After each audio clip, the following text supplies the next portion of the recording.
Hello everyone. Over thinkers ஒரு பிரச்சனைன்னு யார் சொன்னா? ஒரு சின்ன விஷயத்த மைண்டுக்குள்ள அனலைஸ் பண்ணிட்டு ஏலேருந்து ஜெட் வரைக்கும் இருக்கிற எல்லா பாசிபிலிட்டியும் யோசிச்சு வச்சுரும். டு தி எக்ஸ்டென்ட் வரைக்கும். அதில ஏதாவது நடந்ததுன்னா, எங்களுக்கு ஆச்சரியப்படுறதுக்கு ஒண்ணுமே இல்ல. ஏன்னா we already know. Because we are over thinkers. ஒரு பிரச்சனைய இன்னொருத்தர் எடுத்துட்டு போறதுக்கு முன்னாடி, இல்ல ஒரு விஷயத்த கேட்கறதுக்கு முன்னாடி, இல்ல ஒரு விஷயத்த டிஸ்கஸ் பண்றதுக்கு முன்னாடி, அந்த பெர்சன் கிட்ட போகறதுக்கு முன்னாடியே, நாங்க என்ன கேள்வி கேட்போம் அப்படின்றத மைண்ட்குள்ளேயே நெறைய டிஸ்கஷன்ஸ் ஓடும். நாங்க இந்த கொஸ்டின் கேட்டா அவங்க என்ன ஆன்சர் பண்ணுவாங்க, அந்த ஆன்சர் கேட்டாங்கன்னா இதுக்கு என்ன ரிப்ளை பண்ணுவாங்க அப்படின்னு நெறைய கான்வர்சேஷன் ஓடும். அந்த கான்வர்சேஷன் எண்ட் ரிசல்ட்ல அந்த ரிசல்ட் எங்களுக்கு சாட்டிஸ்ஃபேக்ஷனா இருந்தா மட்டும் தான் அந்த பெர்சன்ட்ட போகும். இல்லன்னா we drop the plan. Because we are over thinkers. எங்களுக்கு சர்ப்ரைசஸ் வெளிலருந்து யாருமே பண்ண முடியாது. Because we are packed full of surprises. இன்னொன்னு எங்களுக்கு டிஸ்கஷனுக்கு வெளில ஆளே தேவையில்ல. பிகாஸ் எங்களுக்குள்ளேயே நெறைய டிஸ்கஷன்ஸ் ஓடிக்கிட்டு இருக்கும். Because we are over thinkers. இது மட்டும் தான் ஓவர் திங்கர்ஸா? அப்படி கிடையாது. ஓவர் திங்கர்ஸ் வந்து ஃபுல் ஆஃப் அந்த சிச்சுவேஷன் அனலைஸ் பண்ணுவாங்க. அந்த ப்ராப்ளம் என்ன? அந்த ப்ராப்ளம் சால்விங் ஸ்கில்ஸ் யூஸ் பண்ணுவாங்க. டு தி எக்ஸ்டென்ட் யோசிப்பாங்க. இது அவங்ககிட்ட நெறைய பிளான்ஸ் இருக்கும். ஏலேருந்து இசட் வரைக்கும் எல்லா பிளான்ஸுமே இருக்கும். அவங்க வெல் ப்ரிப்பேர்டா இருப்பாங்க. நீங்க ஓவர் திங்கரா? இல்ல உங்க கூட இருக்க ஓவர் திங்கர்ஸ் யாராவது இருந்தாங்க, உங்க ஃப்ரெண்ட் யாராவது இருந்தாங்கன்னா, நீங்க ஒரு ட்ரிப் பிளான் பண்ணணுமா? அந்த பிளான தூக்கி அவங்கள்ட்ட குடுத்துருங்க.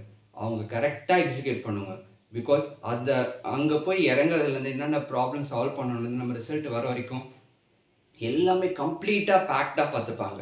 பிகாஸ் அவங்க வந்து அவங்கள கஷ்டப்படுத்திக்கிறத விட, அடுத்தவங்க கஷ்டப்படாம இருக்கணுன்றத பார்ப்பாங்க. பிகாஸ் ஓவர் திங்கர்ஸ்க்கு வந்து அந்த ஒரு தாட் ஒண்ணு இருக்கும்.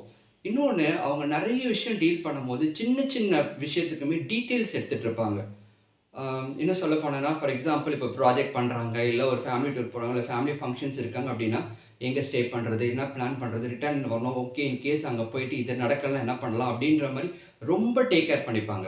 So don't under estimate over thinkers. இன்னொரு விஷயம் என்ன சொல்ல போனோம்னா, அவங்க நெறைய விஷயம் பேலன்ஸ் அண்ட் கண்ட்ரோல்டா இருப்பாங்க.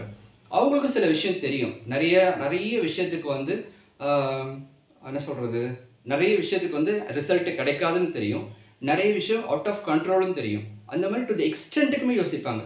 பட் என்னன்னா, அவங்ககிட்ட நெறைய கிளாரிட்டி இருக்கும். Over the confusions. பிகாஸ் ஒரு விஷயத்துக்கு நெறைய அவங்க பிளான் பண்ணிட்டு வந்திருப்பாங்க. நெறைய கடந்து வந்திருப்பாங்க. நெறைய பிளான் பண்ணியிருப்பாங்க. அந்த நெறைய கன்ஃப்யூஷன்ஸ் இருக்கும்போது, அதெல்லாம் தாண்டி ஒரு எக்ஸ்பீரியன்ஸ் இருக்கும்போது, அது ரொம்ப கிளாரிட்டி குடுக்கும் அது. ஒரே ஒரு விஷயம் மட்டும் தான் அவங்ககிட்ட. ஒரு சின்ன ரெக்வெஸ்ட். பிகாஸ் நானும் நெறைய பேர பார்த்துருக்கேன். சில டைம் நானும் ஓவர் திங்க் பண்றது உண்டு. என்னன்னா, leave the moment. It's very important. நம்ம ஓவர் திங்க் பண்றோம். அது எப்படி பிளான் பண்றோம், எக்ஸிக்யூட் பண்றோம் எல்லாமே ஓகே. பட் ரொம்ப ஓவர் திங்க் பண்ணிட்டு, இப்ப இருக்கிற மொமெண்ட்ட நம்ம கண்டிப்பா லிவ் பண்ணணும். இப்ப இருக்கிற மொமெண்ட்ட நம்ம என்ஜாய் பண்ணணும்ல. அந்த என்ஜாய்மெண்ட்ட தூக்கி ஓரம் வச்சுட்டு ஓவர் திங்க் பண்றதுல இட்ஸ் ஆஃப் நோ யூஸ்ன்னு என்னோட தாட் அது. So live the moment is more important than the over thinking. Over thinking பண்ணும்போது சில விஷயம் கண்ட்ரோல்டா இருக்கும். அது எல்லாமே அந்தந்த திங்கர்ஸ்குள்ள மட்டும் தான் இருக்கும் அது. So they have the plan, they have the execute. நெறைய விஷயம் என்னன்னா, தே சூஸ் த பெர்சன். யார்கிட்ட பேசணும், யார்கிட்ட பேசக்கூடாது. இல்ல இவங்ககிட்ட பேசுனா இந்த விஷயம் ஓகேவா? இல்ல அவங்களுக்கு அந்த புரியிற கெப்பாசிட்டி இருக்கா? நெறைய விஷயம் அனலைஸ் பண்ணுவாங்க. The they almost have a little sense of judging the people. It is not like a judgemental. But அவங்களுக்கு அது தெரியும். அவங்க என்ன பிளான் பண்ணா யார்ட்ட பேசலாம், எப்படி எக்ஸிக்யூட் பண்ணலான்றது இருக்கும். சில பேர்ட்ட என்ன பேசினாலும் வேலைக்கே ஆவாது. பிகாஸ் அவங்க பாஸ்ட் எக்ஸ்பீரியன்ஸ் தெரியும். அத அவங்களோட ஒப்பீனியன ஷேர் பண்ணவும் மாட்டாங்க. They will be just close the gate. So over திங்கர்ஸா இருக்கட்டும், இல்ல யாரா வேணாட்டும் அவுட் ஆஃப் தி ஓவர் திங்கர்ஸா இருக்கட்டும். So leave the moment is most important. So அதுதான் நமக்கு ஹாப்பினஸ் குடுக்கும். ஸோ இந்த வீடியோ நீங்க ஓவர் திங்கரா இருந்தாலும் சரி, இல்ல உங்க ஃப்ரெண்ட் யாரோ ஓவர் திங்கர் இருந்தாலும் சரி, ஜஸ்ட் ஷேர் பண்ணுங்க. Next topic will soon later. Thank you.